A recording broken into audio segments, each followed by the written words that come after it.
Hello everyone, good morning. Today's topic will be about memory. Myself, Dr. Rajkumar.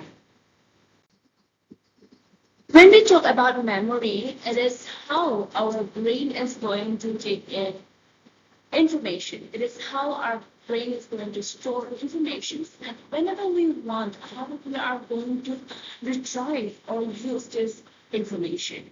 It can be processed in so many ways, but here today we will discuss about three main processes about memory. First one is encoding, which is about how we are going to put the information. Next one is storage, how we are going to keep or store that information.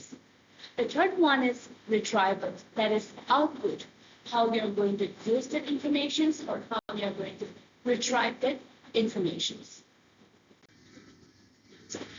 Memory encoding. This is the very first stage, which is also like the input of information.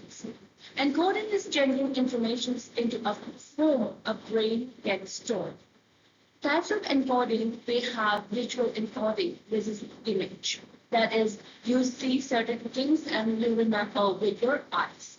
Some people actually do that. Some people actually learn by seeing, not by making sound. That is visual encoding. You are putting that information just from seeing through images. Second one is acoustic encoding. That is using sounds, remembering by hearing or repeating. For example, can be about someone telling you certain numbers or phone number to take it down.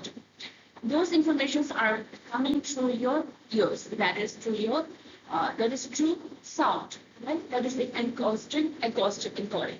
The classroom session can also be one example of acoustic encoding, where I'm taking classes with through my voice, you are understanding. So that is acoustic encoding. When we are talking about acoustic encoding, it is mainly used in short-term memory, STM. The third one is semantic encoding. Semantic encoding is where whatever information that's available to you, you are giving meaning to it.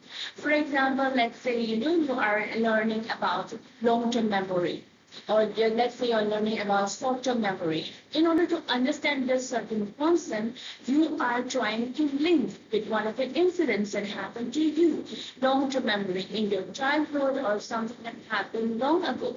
So you giving meaning or you giving coding to that particular information. That is semantic encoding. It is mainly used in long-term memory because it is how, when concepts, when informations are encoded or coded with meaning, it retains for a long time. One thing I wanted to highlight here is that rehearsal is very important for any information, especially when informations are stored in short-term memory in order to encode for a long time, in order to encode into long-term memory. For example, you're reading for your class sessions. Tomorrow, let's say you have FOB class, my paper.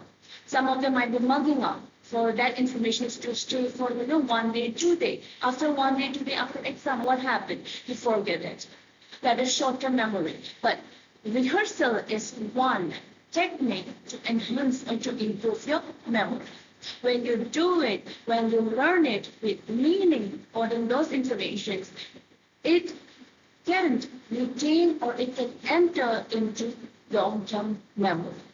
So when we are talking about semantic encoding, it is usually encoding those informations with meaning and the informations with meaning. So this is mainly used in long-term memory. Repeating information again and again to remember it. Rehearsal is also one, as I'm repeating again, rehearsal is also one very important technique to enhance your memory. Second one, we are talking about three main processes of memory. The first one is about input. Input, that is entering those information surrounding you to your environment. That is entering towards you those informations. That is encoding. Now, second one is storage. That means whatever information is coming from all around the stimuli or all around the environment, how we are going to keep that information. Storage means holding information over time. Here we will have two, short-term memory and long-term memory. First, we will go to short-term memory. When we talk about short-term memory, George Miller, here, Miller's logic number 7. George Miller is a cognitive psychologist. He is a well-known established psychologist, which is mainly very much influenced for his memory experiment. He claims, according to his experiment, he says that a human or a person can remember around 7 items, give and take 2, that is plus minus 2. For example, if I'm presenting you 4, 5, 9, 7, 2, 1, 6, 8, you will be able to recall that information that I am just, telling out all those numbers. Because according to Miller's experiment, it seems that our brain has the capacity to hold information at least around 7 times, 7 items. So when you're talking about short-term memory, it is one which stays for a very short period of time, usually around 0 to 30 seconds, and it is for just temporary storage. Like how I am telling all those numbers, you may be able to recall it for, after 30 minutes, after 1 hour. But if I ask you to day after tomorrow, you will not be able, or you may not be able to recall it. So short-term memory is about short-term storage. Long-term memory capacity is unlimited. It is about all those childhood memory or something that you have learned, skills, muscle memory, cooking, driving. It stays with you throughout once you learn. Rehearsal, elaborated rehearsal can enhance that memory, but it stays with you. So all those that have, end quote with meaning that comes under long-term memory. Capacity is unlimited, duration is lifetime.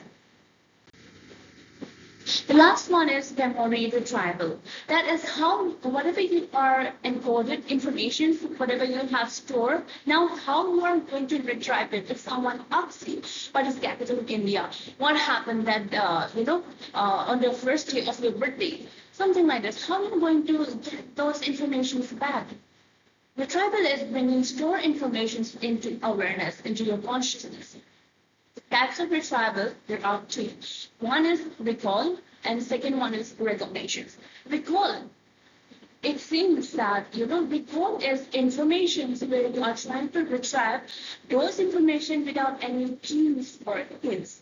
For example, in an exam, if it is asked, what is Miller's magic number?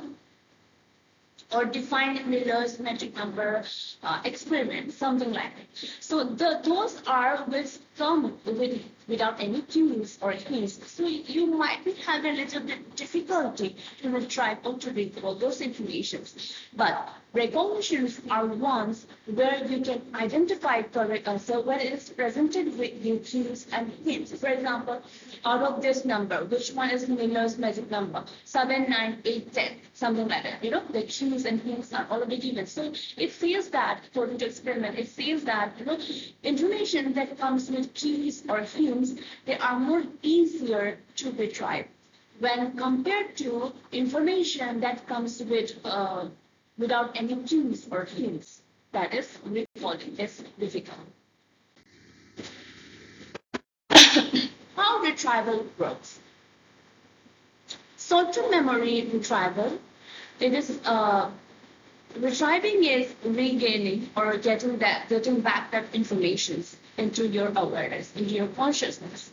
For short-term memory, retrieval usually works in sequential, in order. For example, if someone asks, what comes after 5?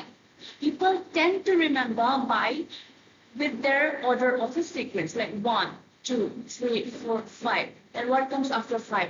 6. So when it comes to short-term memory, it tends to retrieve information based on sequential, in order, step by step.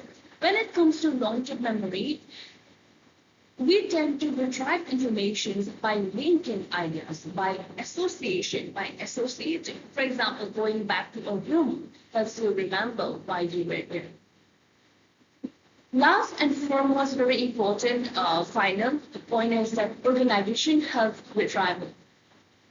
Property is like, where, for example, in a room where all your clothes or your books are cluttered, it will be difficult for you to find tomorrow's FOB exam notebook because it is disorganized. Now, in a very organized room, clothes, books, shoes, all that are kept properly, if you are asked to find FOB notebook for tomorrow's exam, you will be finding it very much easier to find because it is organized. Informations are like that. Where it is organized properly and coded properly, where it is stored effectively, then you will be able to retrieve any information very much effectively. Thank you.